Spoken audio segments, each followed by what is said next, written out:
In this video, I want to walk through stage 5 of the Equity Steward platform, which is governance and operations. If the earlier stages established the trust's purpose, structure, documents, and asset base, this stage focuses on the trust in motion. This is where the ongoing administrative life of the trust becomes visible. Trustee roles, meetings, decisions, communications, and financial records begin to form part of a continuous governance history. A trust is not maintained simply by existing. It is maintained through conduct, and conduct becomes much easier to understand, review, and preserve when it is recorded in a structured way. Stage 5 is where the workspace begins to reflect that living administrative activity. Purpose of Stage 5. The purpose of this stage is to support the ongoing administration of the trust once it is active. That includes the way trustees organize themselves, the way decisions are made, the way meetings are recorded, the way communications are preserved, and the way financial records are maintained over time. In practical terms, this stage provides the trust with a living operational framework.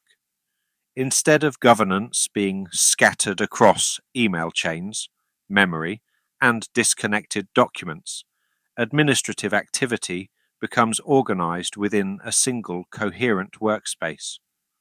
Over time, that organization produces something very valuable, a continuous and traceable governance history. Trustee sub-roles. One of the first features in this stage is the ability to define sub-roles among trustees. For example, one trustee may operate in the role of General Secretary, focusing on administration, records, and meeting coordination. Another may act as Treasurer, focusing on financial records, ledger activity, and account organization. This does not change the fiduciary nature of trusteeship itself. Every trustee remains responsible for the trust as a whole.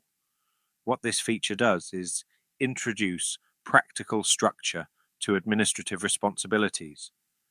In trusts with multiple trustees, that clarity can become extremely valuable over time. Responsibilities become visible, administrative work becomes organized, and governance activity becomes easier to coordinate. Trust protector. Where the trust structure includes a protector, the platform allows that role to be reflected within the workspace. The protector role is distinct from the trustees themselves and may carry limited oversight or intervention powers depending on the design of the trust. For example, this may include powers relating to trustee appointment or removal, inspection rights, or deadlock resolution. Recording the protector role within the governance structure allows the workspace to mirror the real governance architecture of the trust. That makes the administrative record more accurate and more complete. Meeting management. A major component of this stage is meeting management. This allows trustee meetings to be scheduled, organized, and recorded in a structured way. Agenda items can be created and categorized. Attendance can be recorded. Resolutions can be documented together with voting history. Action points can also be created, assigned, and tracked. This matters because trustee meetings are often where governance either strengthens or begins to weaken. If meetings are informal, poorly recorded, or inconsistently documented, the operational history of the trust becomes difficult to follow. When meetings are organised and documented clearly, the Trust develops a reliable operational record. Minutes and sign-off. Meeting minutes can be formalised within the platform and signed off by participants. This produces a contemporaneous record of what was discussed and how the meeting concluded. Digital sign-off allows the platform to attribute confirmation of the minutes to specific participants, together with time and session history. Once finalised, these minutes become part of the Trust's append-only governance record. They are preserved rather than continually rewritten. That permanence is important. Governance history becomes stronger when it reflects what was recorded at the time rather than what is later remembered. These records also appear within the Trust's administrative timeline. Decision logging. Not every trustee decision occurs neatly within a meeting. For that reason, the platform also includes a wider decision logging capability. Trustees can record decisions together with their context, rationale, and where relevant, voting information.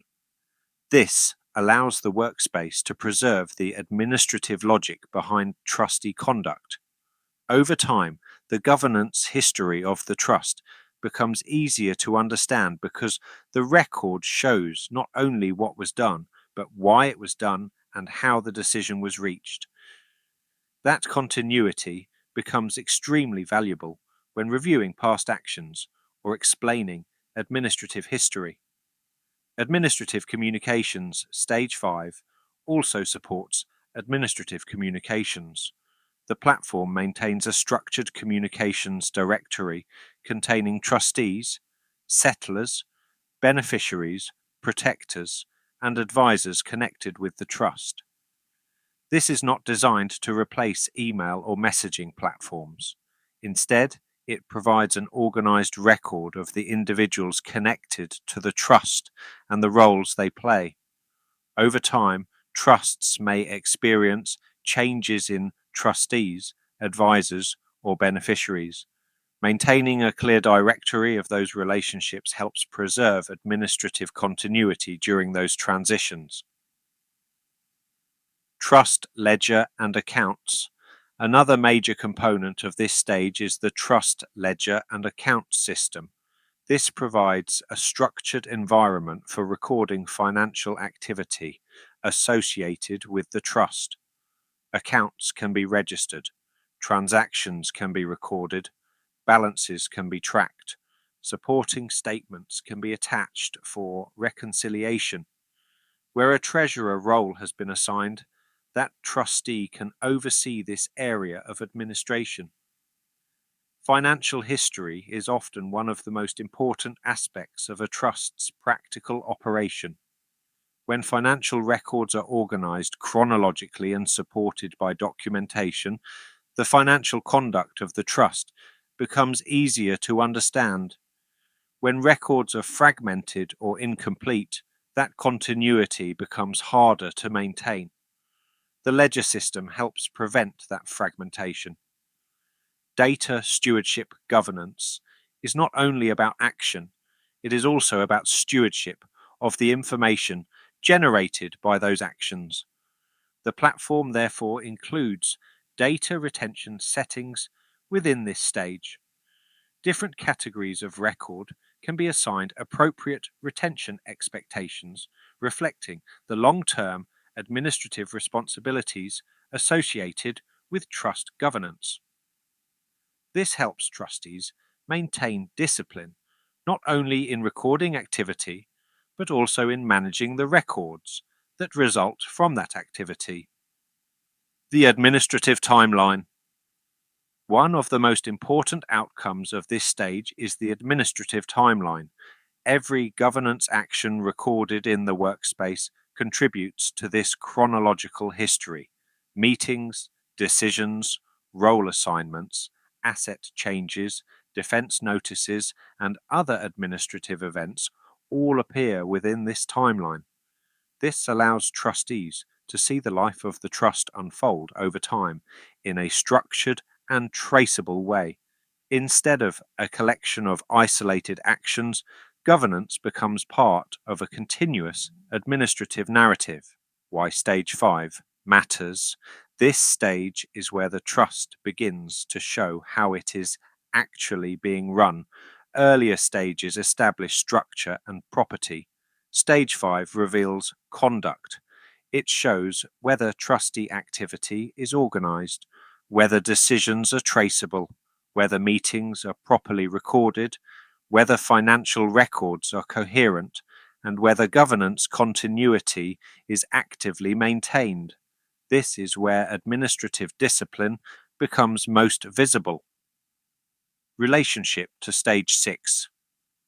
The governance history generated here becomes the foundation for the final stage of the platform. When the time comes to produce resilience reviews, defense notices, or evidential summaries, the records created here provide much of the underlying material. Stage 5, therefore, feeds directly into the Trust's broader evidential framework. The stronger the governance history, the stronger that later evidential picture becomes. To what this stage is not. As with the other stages, it is important to clarify what this section does not do. It is not a substitute for professional accounting advice where specialized expertise is required. It is not legal advice, and it is not a regulatory filing system. Its purpose is more practical. It provides a structured environment for governance continuity, trustee administration, and financial organization within the trust workspace. So that is stage 5 of the Equity Steward platform. Governance and operations is where the trust begins to reveal its ongoing administrative life in a structured and attributable way. Trustee roles, meetings, decisions, communications, and financial records all become part of a coherent governance history. In the next video, I will move into stage 6, which is resilience and defense, where the trust's administrative record is reviewed, strengthened, and brought together into a broader evidential picture. Thank you for your ongoing consideration and attention.